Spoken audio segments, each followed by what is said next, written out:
Hello,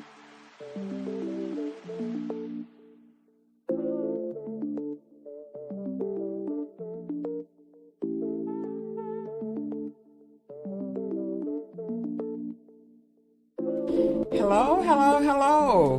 Welcome, y'all. We are back with RJ Verified, and we have successfully completed our first recording. So we are on the second one. But yeah, so you all know RJ Verified is a platform that centers the voices of Black women and communities of color to reimagine and advocate for reproductive justice through storytelling, analysis, and cross movement conversations. By addressing the systemic inequalities and connecting reproductive justice to pressing social issues, our goal is to empower our listeners to fight for health, rights, and liberation. And our vision and what we envision with RJ is a world where every individual have the autonomy, resources, and support to make informed decisions about their health and lives. By demystifying complex issues and providing a space for open dialogue, RJ Verified aims to amplify underrepresented voices, bridge gaps in knowledge, and cultivate a community committed to achieving true reproductive justice for all. And we just and another one of our goals here is to have intersectional conversations, create intersectional opportunities for folk who are out here doing amazing movement work and just helping us to identify how all of this work is reproductive justice. We want to change the narrative, or we want to reclaim the narrative that reproductive justice is just work that centers our reproductive ability. We want to talk about how movement work provide us with the opportunity to fight for our entire lived experiences, not just those experiences that's directly 100% connected to our womb. Reproductive justice is beyond that. So we will continue these conversations. We will expand these conversations, and today's conversation will be an expansion of those conversations. So it's Juneteenth weekend, right? Woo-hoo. I mean, whoop whoop! It's Juneteenth weekend, or Juneteenth week, and so lots of Juneteenth commemorations are happening. But we want to talk about today. We're going to be talking with Dr. Amber. Dr. Amber, she's our research fellow here. She will give you more information about who she is, why she's here, and opportunities hopefully in the future for other fellows or other students, academics who's doing work that impact, research work that impact that the people need, so that they can have better health outcomes, so that they can have better economic outcomes, so that they can just have better life outcomes, right? But what happens when you're not talking to the people who are most impacted by the thing that you're talking about? Be that health, be that environmental, be that education, no matter what it is, what happens? And so we want to talk about the impact of the folk who are the most impacted by getting the information last. And so what am I talking about? Juneteenth. What is the overarching impact of Black folk not knowing that they were free? Black folk were free, but you still had Black folk working on plantations, having no bodily autonomy, no kind of autonomy at all, not even knowing that they were free, and then getting that information so much later. And so how did that impact us? What has been the generational impact of us getting life-changing, sustaining information too late? It still happens now. Look how long people live, even when we're talking about Dallas, look how long people lived in communities like West Dallas, Oak Cliff, South Dallas, where they lived in environmentally unsafe spaces for years that impacted people's ability to learn, that caused birth defects in some way or another, that impacted people's lives. The impact of that, they were doing studies. They knew what was in the ground. They knew it was there. They intentionally sold us homes in those places. What does that mean when we get this information so late? Yeah, people got monies and stuff like that from lead poisoning, but the impact of that was already felt. Mm-hmm. And so what is the why? Why is this happening? What is the missing link that make this happen? So we're going to talk about that with Dr. Amber today. I'm super excited. I love talking to Dr. Amber. Anyway, I always walk away knowing so much more than when I started. And so I'm hoping that that same thing is going to happen to you all today.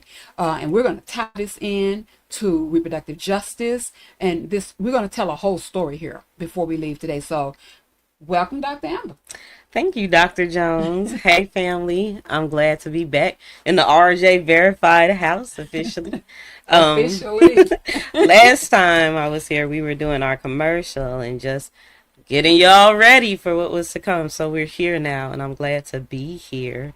As Dr. Jones said, my name is Dr. Amber Reed. I am two-time HBCU grad. Counseling background, HIV prevention background, and really just committed to the overall uplift of Black communities and our wellness. And that's across the diaspora. And so when you told me today what our topic was going to be in terms of Juneteenth, I got excited, and I also started thinking about a lot of the questions that you just asked in terms of what did it mean for people to not be free, because we signed the Emancipation Proclamation in, 1863, and then 2 years later, right, they had to physically come to Galveston and let people know that enslavement was done and they were free. But that's 2.5 years later that people continue to give of their bodies, give their labor, and all of the tolls and the oppression that came with that institution. So thinking about that question of what does that mean, thinking of where we are with this current administration and what does that mean, because enslavement ended in one institution and took on some other forms is true as well. And so there was a Audre Lorde quote that comes to mind. I'm just going to read it really quickly. It says, "I am not free, while any woman is unfree, even where her shackles are very different from my own." And so when we think of even what that means in terms of RJ, it's this concept that's not unfamiliar to us, is that if anybody is impacted, we're all impacted. And thinking about what that means in terms of research and voices that are left out of the conversation. I might get in my teacher bag. That's okay. That's why. That's just why a little bit.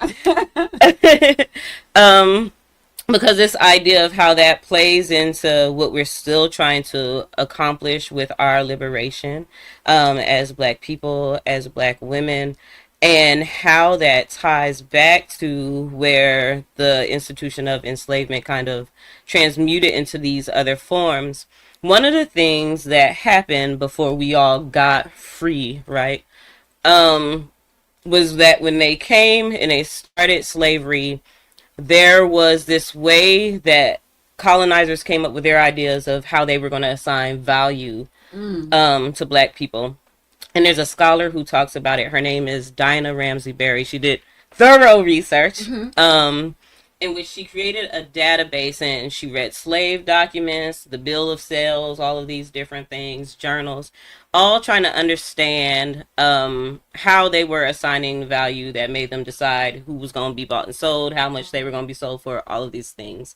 And she identified these 4 different categories of values that she said they gave to Black bodies. The first is what's called a market value. So we all know about the auction block. Right. This is the value that they would look at a person when they decided what price they were going to auction them off for, just by looking at you. How much I think I can get from you and your body and your labor, just by your appearance. So that's the first value, and we call that a market value. Okay. The second one is called... where we got our bucks and all the big... Okay. Yes, so that's looking at, they did all kind of things, right? And often people don't talk about the objectification of the body, but your price went up if you had larger butt, or larger hips. If you were a man and you were ripped, and they considered you to have a large penis and genitalia, because that meant you were going to breed more workers for me. So all those things Yeah. would run your market value up. The second category is called an appraisal value, which was the price that people actually sold for when they were auctioned off. And so the market value is what I think I could get for you. The appraisal value is what I actually paid for you, or what those colonizers and those buyers Yeah. determined that Ooh, they that's a were lot. worth. The third value is something that's called a ghost value. And that was a value that was assigned to black bodies and enslaved bodies even after their death. So some people are aware of how the life insurance system started from being able to Wow. insure enslaved bodies as they were getting sick, as people were jumping overboard. But that's an example of a ghost value, that even after you're dead, I can get money for you. Um, Um, this is also things like for medical research and experimentation. Someone is dead and I'm buying their body for us to experiment on. wow. In modern day, it looks like we kill George Floyd or Mike Brown or whoever, and then we pay their family this amount of money as if to say that's what they were worth. Okay. Okay. Um, Wow. mhm. Wow. So all these things still persist, right? Even if you think about the the auction block concept, we see that if I'm offering you a sports contract or a rap contract, even if I'm just offering you a regular job, I look at your black body and what I think I'm gonna get from your productivity, and that's my market value. Would I actually pay you in your salary? That's your appraisal value, right? And then you have this ghost value for the money that gets paid out even when black bodies are dead. The fourth value was the only value That was that deep, Dr. Amber. So much ran across. I mean, I'm gonna let you give us that fourth value, but so many things was running across my mind when you said that. But yeah, it like gets really even deep. what you're offered when you go for a job interview, what you're offered, even before they look at our resume or whatever. So a fat black body is gonna be offered something different Hmm. from another kind of body.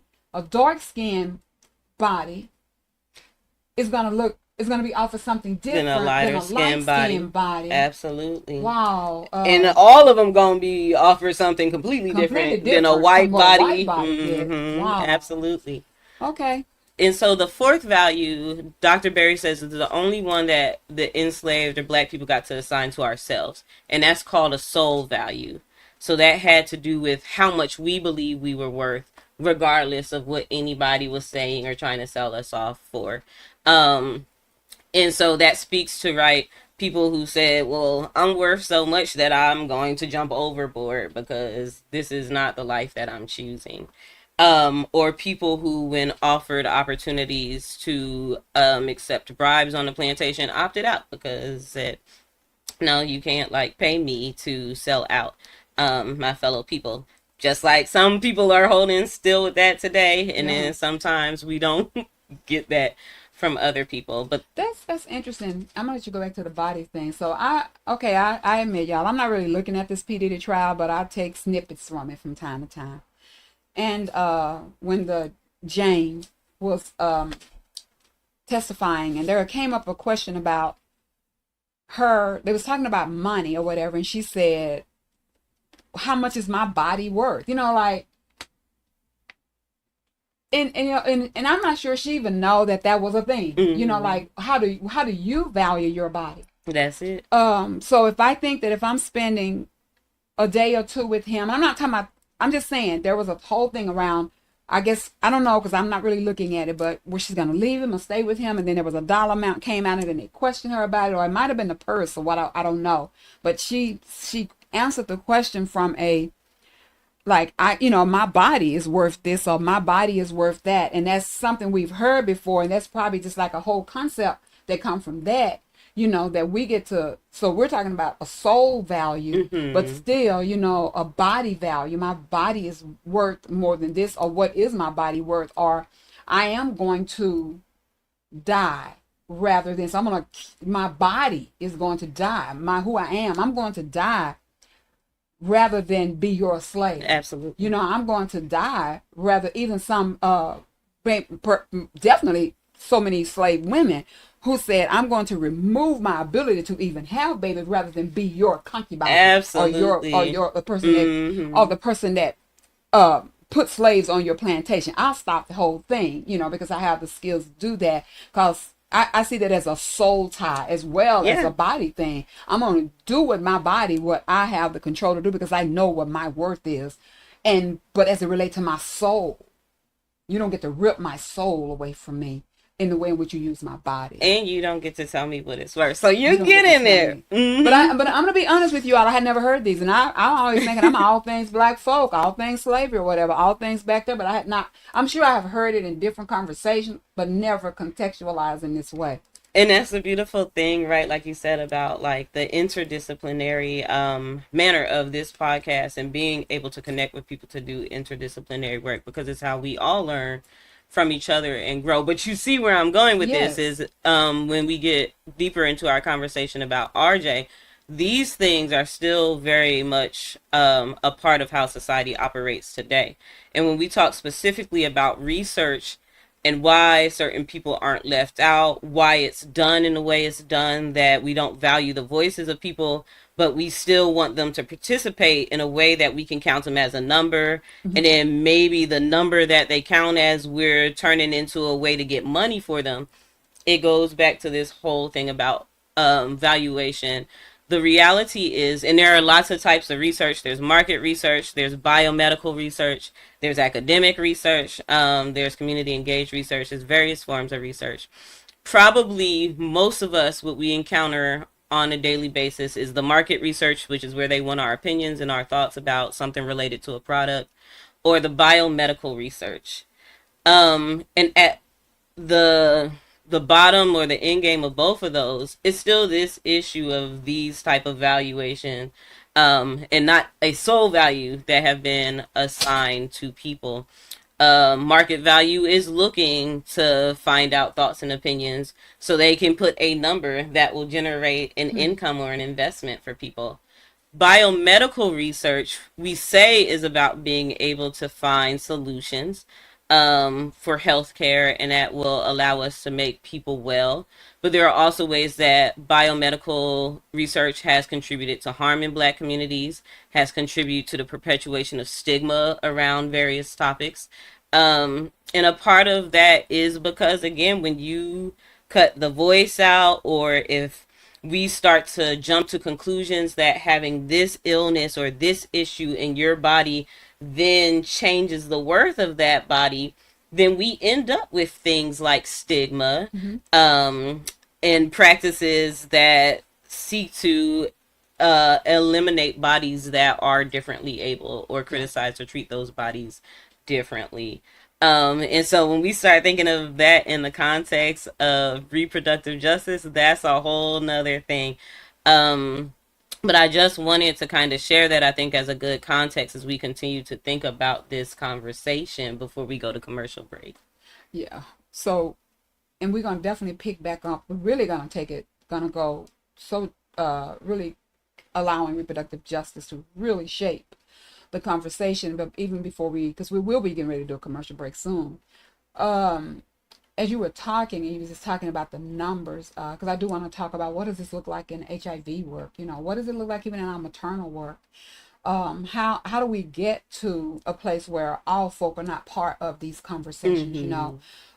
I often think about how sometimes difficult it is when you are trying to get funded to do HIV work, when you choose to do it the way in which we do it at the Affair Center, or we're not so concerned about how the number of people who's coming in, being able to count those numbers, and the folk who fund you, and the funding is supposed to be contingent upon the research. We're looking at who's getting HIV. So based on who's getting HIV the most, that's how you get funding. We fund by priority populations. What the world is a priority population? You know what Because I'm saying? if we all have value, ain't we all ain't we all a And we all priority? priority if we should all have value.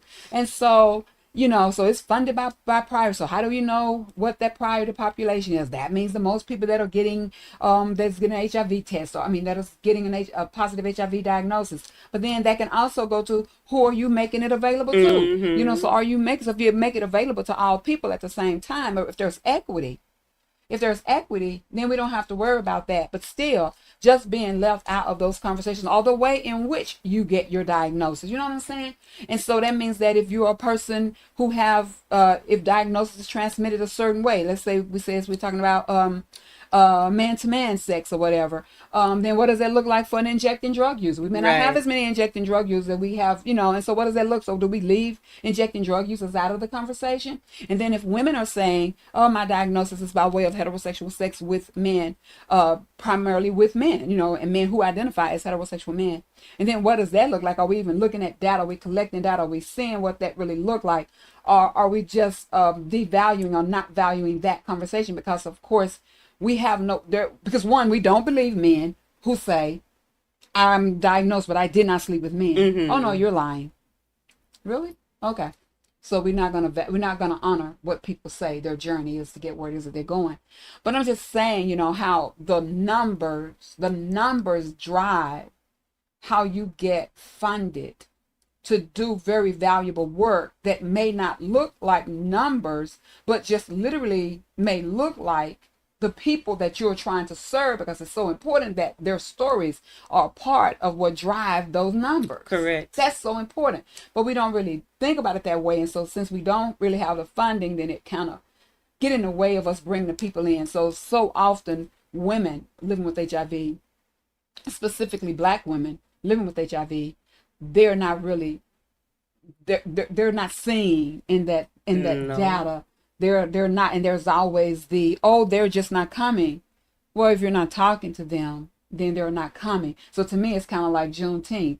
Oh, they were free. Well, how would I know I was free if you never came and told me? If you never came and told me. And we also can't act like there aren't real and valid reasons why black people don't participate in research. Real Because we reasons. didn't talk about the Tuskegee syphilis study and all these other studies where, again, we thought that these bodies didn't have enough value to treat them with the ethics Mm-hmm. and get their consent to participate without deceiving them. Because during enslavement, it was no consent, right? You I mean, just no consent, and even when you're talking about after you're dead, Henrietta Locke, mm-hmm. like No consent. no consent, And then we putting got value to her body after she's no longer with us, but yet not even consenting. There was no reason to value her body anyway. So who would think that there needed to be value to something that was never valued? and then because we put But knowing that value, it's valuable knowing that it's valuable to the extent that we put value to it to use it. to use it, But I'm sure her family ain't seen the reparations that they should they should see. see. So we don't value it enough to do We that. don't value it enough, and that value go even lower when we're talking about black women. Mm-hmm. And we could say the same thing I said about HIV. I can say the same thing about maternal mortality. Absolutely. Been screaming about what's happening with maternal mortality and black women. Been screaming it, but yet and still, we're not making sure that we are represented in the data collecting. As a matter of fact, using ways to exclude us from being a part of the conversations as it relates to the women that we're serving, and then the women that we're serving. Are Mm-hmm. they actually a part of that? But we're going to get ready to go to commercial. But I also want to talk about, as we talk about this, and we're talking about using our bodies and valuing of that, the thing that's happening in Georgia right now, where and I don't know if the baby's been born or not. I don't know the backdrop, but knowing that this woman is dead, but really just low key using her as an Mm-hmm. experiment, An experiment, yeah. for what can this body do, what can the body produce, even after we know it's dead. So Yeah. again, we free, but not But completely not completely in in 2025. 2025. Yeah. So we're going to be coming back, y'all. I hope y'all are enjoying this conversation. Again, I always enjoy conversations with Dr. Amber. As do It I. really make me think differently about even the way in which we show up here at the Afia Center. And the value of collecting those stories, the value of those stories being a part of research looks so different. It's not just you going somewhere and getting pricked with a needle and blood and all that stuff. Research is also the telling of your stories, the collecting of data in sometimes non-traditional ways. So we'll be back.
We are ready. I know I'm ready.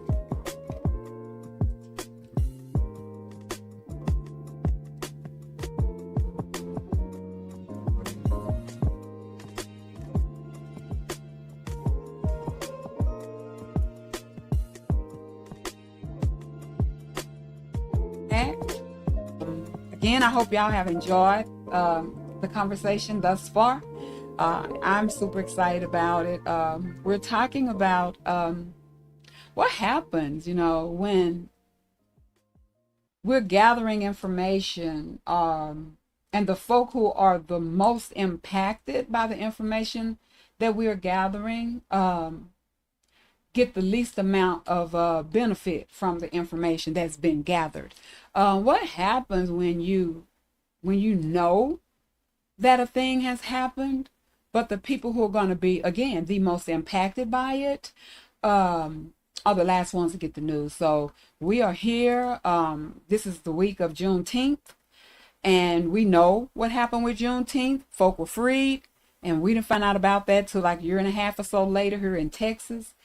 And folk were still, being denied freedom, being denied bodily autonomy, being denied all of these things, being robbed of their labor, being impacted by reproductive oppression, because we know that's what reproductive oppression is, when we are using people's ability to produce or not produce, to keep them in a certain economic or a certain situation. So if it pays to have babies, then we want you having babies. If it don't pay to have babies, then we'll rob you of your ability to have babies, or we'll use your ability to be having babies or not having babies to keep you in a certain certain condition. And so just reproductive oppression, right? And so this was still happening to people, and people were not even aware of it. So I think that we wanted to have this conversation. We wanted to talk about, what do it mean when this research is happening? And so we're talking about HIV, we're talking about maternal mortality, we're talking about we were even talking about the way the information is disseminated, And so when we look at, even when we're looking at HIV and we look at access to PrEP, so we've known the data behind PrEP for a long time. Whether it was called PrEP or not, we've known the data that supported PrEP a long time. And so people eventually got PrEP. But then what did they look like for Black women and PrEP? And even shaping, was there even enough data collected on how Black women show up and what HIV diagnosis, or what that looked like for Black women, and what PrEP and the way in which we see it, is that even feasible? Like, do it even really make sense? Or could the resources with more data be used differently when we're talking about women in PrEP? But even again, just not even pushing it in that way, we're still walking in a space where folk are not really clear if they're women, what prep look like for them and what prep mean. And I know people are talking about it a little more, but still, if black women are saying that they are having, that they're acquiring HIV by way of relationships with heterosexual black men or men, and if that is a primary mode of transmission for them, why are we not talking more about what that conversation look like? Because that conversation may look more like, what does it look like for you to have a conversation with your black partner if he's a man, right? And so we even talking about that. Like, it's, to me, it's like, how is this information disseminated, and how much good could have been done? How many fear transmissions could have happened had black women intentionally been a part of this conversation from day one? So that's what we're talking about. What is the generational harm that happened by keeping folk enslaved longer than they should have been enslaved? What is the intentional harm by devaluing folks' bodies for long amounts of time? Even though we talked about in the first segment, what soul value means, but sometimes when you've been so beat down externally by things, you struggle with what soul value means. Absolutely. There's no way somebody could endure the physical abuse, the emotional abuse, and the trauma of something like slavery that went on for centuries, and not internalize it. Like, there are lots of scholars who have written about how that shows up in different and it still ways. show up. Oh, absolutely. In everything that we do, like you said, and how we think about ourselves, how we engage with each other, how we parent, all of the things. Like, we're still trying to get clear from that. And even where we feel so far removed from it, sometimes we don't even realize that we're internalizing it, is one piece of it. But yeah, like, to your point, it's absolutely going to affect my soul value and how I think of myself. If this is something that I'm always experiencing, or if constantly the world is telling me that it doesn't value me and it doesn't value my black life. And I think it was, as we've been hearing all these stories about celebrity women and their near-death experiences, their maternal health crises and challenges that they've experienced. Tatiana Ali, she said something along those lines. She said it's to the point now, black women have internalized the maternal health crisis to the point that women are scared to get pregnant, as if it's something wrong with us. Yes. Because when we have these crises, we experience these challenges while we're birthing, we're not heard by doctors, we're unattended, we're neglected, and black women are losing their lives for it. Their babies are losing their lives for it. And so it becomes hard not to internalize that maybe it's just something wrong with our black bodies that puts us at risk to endure these things. So I'm going to resolve that by I won't birth. Dr. Joya, what's Dr. Joya's last name? Degree, are we talking about post-traumatic slave disorder? Dr. Joya that do the maternal not maternal mortality work. Dr. Joy, is it queer? I'm drawing a blank. I'll get Dr. Joy's get her last name in a minute. But and she's out of New Orleans. She lives in, I don't know where she lives now, but it started in New Orleans. But because we started doing maternal work with her, under so much of her guidance, being a part of Black Mamas Matter and all that. And look up Black Mamas Matter while we're here, because her name will be on there as one of the founders.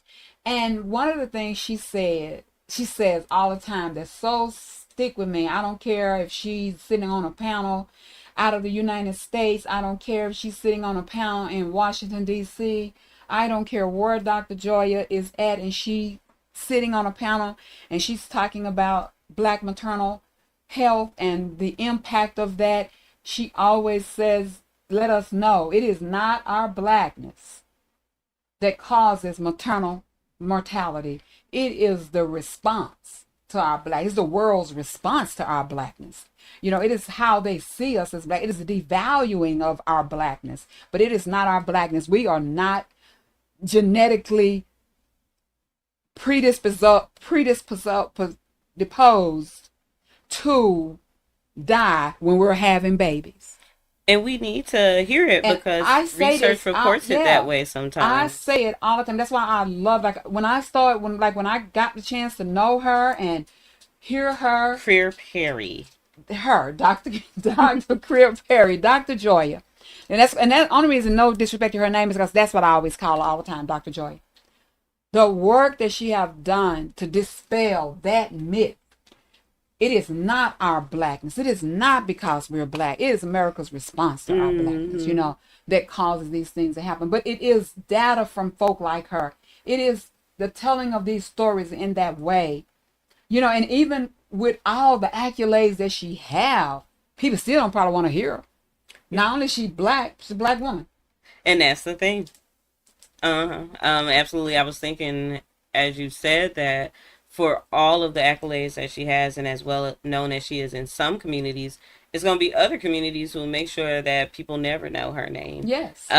Because they don't want anyone dispelling those And myths. that could be the missing link. That is absolutely a part of it. Is we see it, right? They're banning programs where we at any level, K to 12, college level, they're banning people from even being able to educate on this kind of stuff. And so that's absolutely one part of the missing link right there. We got missing links, plural.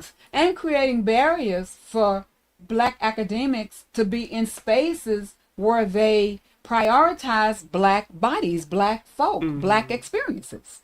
And in a way that we know will work for our people and will nurture somebody's soul value, because that's the thing about these very westernized forms of research is often they're not relatable for black and indigenous communities.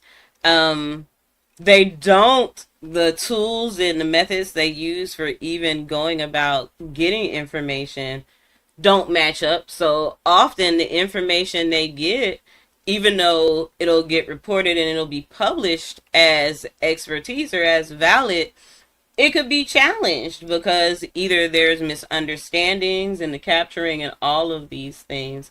And so it's so important to have researchers, black researchers, who use methods and approaches from our worldview to get information on our people. So because I usually lead out the conversation sometimes, and what makes this a reproductive justice issue, I'm gonna let Dr. Amber lead that conversation this time. But I do want to ask this question. So when we talk about, like you talk about the different methodologies that you all use, so that it's very specific to, what does that look like? What are we kind of talking about? And so typically, even the way researchers and academics are trained, the emphasis in a Western society and from a worldview is on quantitative research, or on research that publishes numbers. That's what's considered scientific. With everything that's been going on in organizations like the NIH pulling funding, they have been literally writing to people in their letters that we won't fund this because it's not considered scientific. Wow. So if you say that you want to look at the effects of something specific to race, that's not scientific. If you say that you want to do interviews, you want to observe, or you want to be a part of whatever it is you're researching and take notes, that's not scientific enough, is essentially what they're saying, and we won't pay for that. So right, going back to this valuation thing again, and so most people will default to, and I get it, I need the funding for the research, so I'm gonna give them what they'll fund, which ends up being this numbers research, but that's also how voices get left out. And that's also how the information that's collected doesn't fully explain a phenomenon, because a number literally only gives you a number. It doesn't tell you the context behind why the number looks that way, or all the things going on in the background, which is why qualitative research is so important, why humanities research is so important. But we have, as a society under this administration, literally taking a stance that we don't value any of those things at this current moment. So it will be a struggle for various researchers. And then even when you tie some of the legislation that we have going on, Texas just in this last legislation passed laws where people have to identify as specifically male or female. So then when we talk about voices being left out of, is even if it's biomedical research, anybody who is gender expansive, their identity and their experience isn't going to be captured in a way that's accurate. And so those are some of the things for sure, that we have to consider, and it impacts Black scholars and Black researchers who often, if they are doing quantitative research, there's usually going to be what we call a mixed methods, meaning there's going to be some qualitative research involved, some way that I can just sit and talk with people. Um, I can observe people. I can be a part of what people are doing, and note and share about, collect data on the experience, on the lived experiences of Oh, individuals. And that's what makes, what the AFIA Center does so special, because also those are the type of research experiences that allows you to engage with the community so that it becomes a reciprocal okay. relationship, right? Versus I'm just coming in to ask you for something. Yeah. um but when I sit with you one on one and get your story, or even in a group and get your story, or I do an ethnography, so we participate in whatever it is I'm studying together, that automatically builds a rapport that you don't get from just capturing a number, or just flying by. And so, also, then, in whatever it is I'm doing, I have the opportunity just by making you feel seen and heard that way to reaffirm that you do matter and that you have value. And so that does boost what somebody, thinks internally of themselves in terms of being more than a number in research. I think I know the first time I had the opportunity to sit on a cab